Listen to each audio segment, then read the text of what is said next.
सृष्टि के पहले जो मनु और शत्रुपा हुए, उनसे सारी सृष्टि हुई, तो ये जातियां कैसे विभाजित हो गई? दर्शकों, आज के प्रश्न उत्तरी में महाराज जी से इस व्यक्ति ने बड़ा ही अद्भुत प्रश्न किया कि अगर हम सभी ऋषि मुनि के संतान हैं तो ये जातियां कैसे विभाजित हुई। फिर महाराज जी ने कितना सुंदर जवाब दिया, आप भी सुनकर चौंक जाएंगे। तो चलिए वीडियो को शुरू करते हैं। पहला प्रश्न ये है कि सृष्टि के पहले जो मनु और शत्रुपा हुए, उनसे सारी सृष्टि हुई, तो ये जातियां कैसे विभाजित हो गई? जातियां क्या हुआ, 4 व्यवस्था बनाई गई। भगवान के मुख से ब्राह्मण, भुजाओं से क्षत्रिय, जंघाओं से वैश्य, चरणों से शूद्र, ये एक व्यवस्था बनाई गई। जैसे आप बेटी का विवाह करते हैं तो बेटी के विवाह में आप किसी को ये काम देते हैं कि तुम भोजन का काम संभालना, किसी को आप देते हैं कि बारातियों की साज सज्जा, उठना बैठना, उनका ख्याल रखना, किसी को आप काम बांटते हैं। तो जब उस संदर्भ में कोई काम बिगड़ेगा या बनेगा तो आप उसी से बात करेंगे कि भाई तुम्हारे अंडर पर यह काम था। उसी प्रकार वेदों को पढ़ना पढ़ाना, यज्ञों को करना, यज्ञों को कराना, दान लेना, दान देना, ये ब्राह्मणों का काम हो गया। युद्ध करना, युद्ध के तौर तरीके समझना और समझाना, ये क्षत्रियों का काम हो गया। वैश्यों का काम व्यापार करना, पैसे आर्थिक रूप से अपने देश को मजबूत रखना, और इन तीनों का साथ कंधे से कंधा मिलाकर देने का काम शूद्र भाई का, कि आप सबके साथ रहकर जिसको जहां जरूरत पड़े आप खड़े रहना।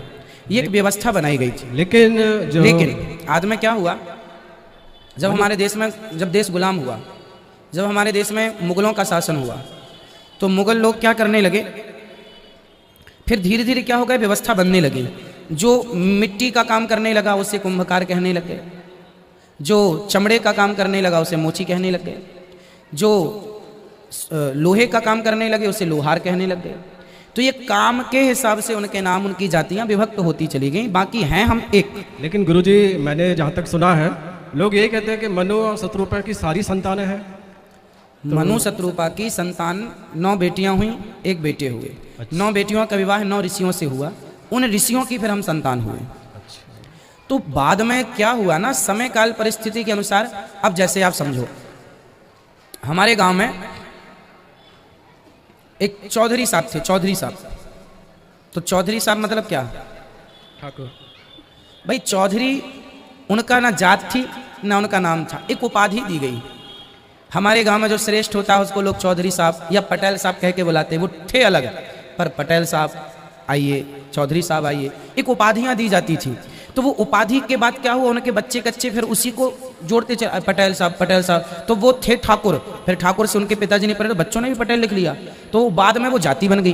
तो ऐसे ही हम सब एक हैं, परंतु एक व्यवस्था के रूप में आप जो काम करेंगे, जो व्यवस्था में आप लगे हैं, वहाँ एक जाति बना के रख दी गई कि भाई आप यदि घड़े का काम कर रहे हैं, कुंभकार आपकी जाति है, इसका काम कर रहे हैं, आपकी ये जाति है। एक प्रश्न और मेरा इसलिए कहते हैं कि कर्म से भी आप श्रेष्ठ हों और धर्म से भी आप श्रेष्ठ हो, जन्म से भी। एक प्रश्न और था जी, कि भारत में ब्राह्मण जो है कई वर्गों में बटे हुए हैं, जैसे कोई सनाट है, कोई कानकुब्ज है, कोई कन्वजिया है।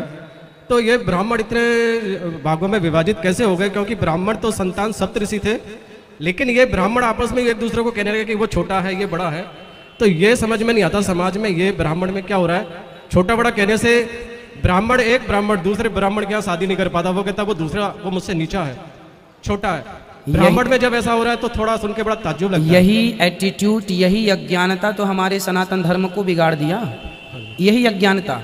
अब हुआ क्या कि जो 2 वेद पाठी ब्राह्मण थे वो द्विवेदी हो गए, जो 3 वेद पढ़ने वाले थे वो त्रिवेदी हो गए, जो 4 वेद पढ़ने वाले थे वो चतुर्वेदी हो गए, है ना।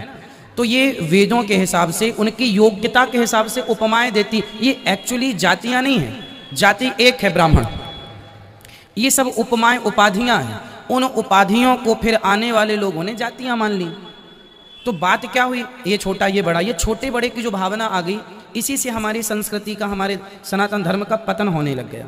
ये अज्ञानवश हुआ क्या कि चलो आप और हम तो समझदार हैं, मैं भी जाति से ब्राह्मण हूँ, आप और हम समझदार हैं, पर जो तीसरा है वो इतना समझ नहीं रखता। वो वही समझ गया जो आपने कह दिया, आपको कहना कुछ और था, उसने समझ कुछ और लिया, उसने आगे वही परंपरा चला ली। तो गलतियां किनसे हुई हैं समझिएगा। अब जैसे हमारे देश में सती प्रथा थी ही नहीं, पर बीच में थोप दिया गया। कैसे? हमारे यहाँ सती प्रथा नहीं थी। जैसे दशरथ जी की मृत्यु होने पर माता कौशल्या सती नहीं हुई, हुई। यदि सती प्रथा थी तो होना था कि भाई हो जाओ, नहीं हुई। पांडु जी खत्म हुए, मृत्यु हुई, तो माता कुंती सती नहीं हुई, जबकि उनकी बहन मतलब उनकी दूसरी पत्नी माता माद्री सती हो गई अपनी इच्छा से। मेघनाथ मरा तो मेघनाथ की पत्नी सती हो गई सिलोचना, पर रावण मरा तो रावण की पत्नी मंदोदरी सती नहीं हुई। मतलब पहले सती प्रथा ऐसी थी कि आपकी स्वेच्छा है कि आप चाहें तो हो जाएं वरना नहीं हो।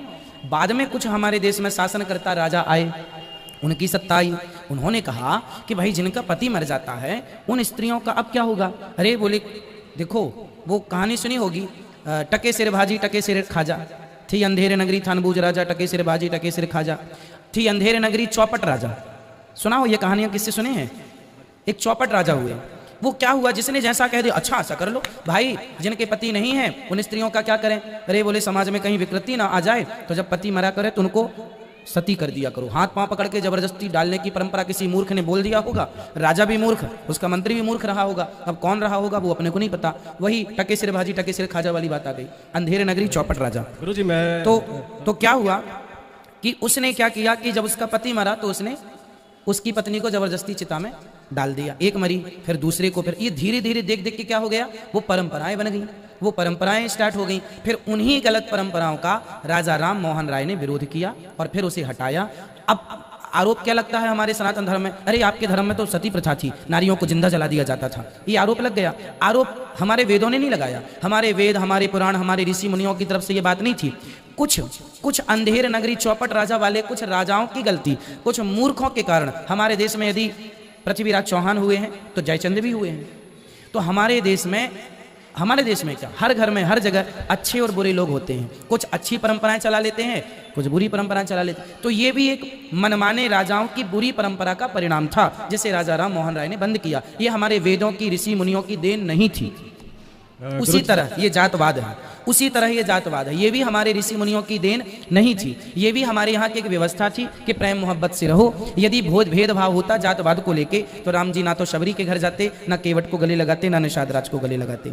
तो ये जातवाद का जहर बाद में कुछ दुष्ट राजाओं के द्वारा घोला गया और हमारे देश में हमारे सनातनियों को आपस में लड़ाया गया। अब अंग्रेजों का नारा क्या था, फूट डालो शासन करो।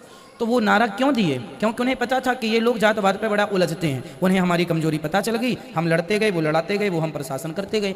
अब वो अज्ञानवश, अब जैसे हमारे बड़े बुजुर्गों मतलब हम अंधेरे नगरी और चौपट राजा जैसे बुजुर्गों की बात कर रहे हैं कि ऐसे कुछ बड़े बुजुर्गों ने, ऐसे कुछ राजाओं ने हमारे देश में कुछ गलत परंपराएं स्टार्ट करा दी। जैसे बकरे की बलि चढ़ाना, हमारे किसी भी वेद में, पुराण में, उपनिषद में, शास्त्रों में नहीं लिखा कि आप जाकर के देवी के मंदिर में बलि चढ़ाओ, पर कुछ लोगों को बकरे खाना है।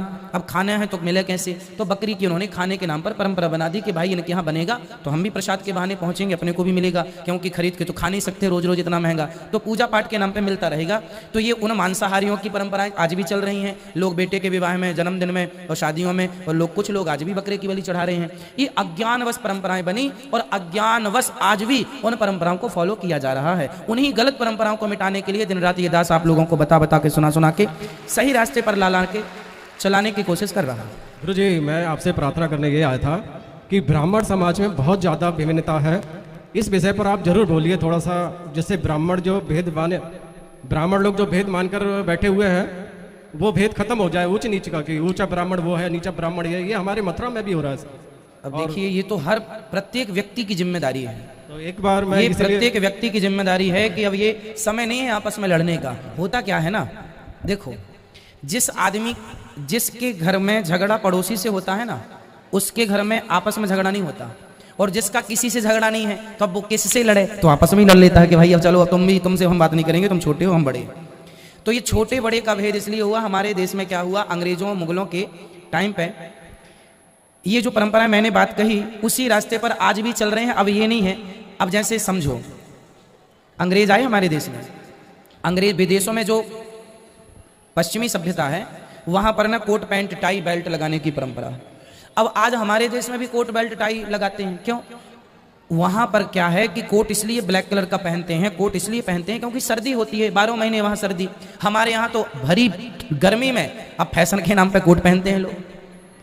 उनकी आवश्यकता थी कोट, हमारी जरूरत नहीं थी, क्योंकि हम गर्मी हमारे यहाँ 12 महीने में 8 महीने तो गर्मी होती है, 4 महीने की सर्दी होती है, और वहाँ पर 2 महीने के लिए गर्म होता है, बाकी 10 महीने ठंडा रहता है यूरोप इत्यादि देशों में। तो वहाँ का कल्चर था कि वो कोट पैंट पहने, है ना, टाई इसलिए लगाते थे नाक पोंछने के लिए, बार बार सर्दी में नाक बहती रहे ना तो कहाँ रुमाल रखें, तो टाई से पोंछते रहते थे। अब वो टाई हमारे यहाँ जबरदस्ती लटकाए घूमते हैं क्योंकि फैशन है, तो वो अज्ञानवश परंपराएं बन गई। वो नाक पोंछने की चीज को आज फैशन बना रहे हैं। टाई, टाई क्या है?